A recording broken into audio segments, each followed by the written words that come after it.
Hi guys, for today's video, magluluto tayo ng papaitan. Pinakuluan ko po yan ng 2 beses at lagyan po natin ito ng luya at sibuyas. Pagkatapos ng unang kulo, itapon ang sabaw at pakulaan natin ito ulit. Pag lumambot na, iset aside natin ito pati ang sabaw at hiwain na po natin ito ng maliliit.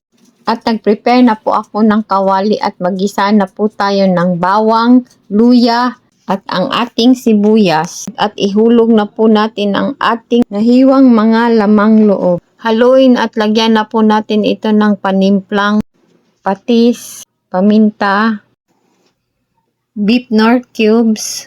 Haluin until mag-dissolve. At ilagay na po natin ang ating sili, depende na po sa inyo kung gaano kaanghang ang gusto ninyo. At ilagay na po natin ang ating pinagkuluang sabaw. At ihulog na natin ang ating apdo, ang nagbibigay pait ng lasa ng ating papaitan. Haluin at hintayin itong kumulo at ilagay na po natin ang ating siling haba at sampalok na sinigang mix at ang ating MSG. Haluin at hintayin itong kumulo at ito na guys, luto na ang ating masarap na papaitan. Like, share, and follow for more videos.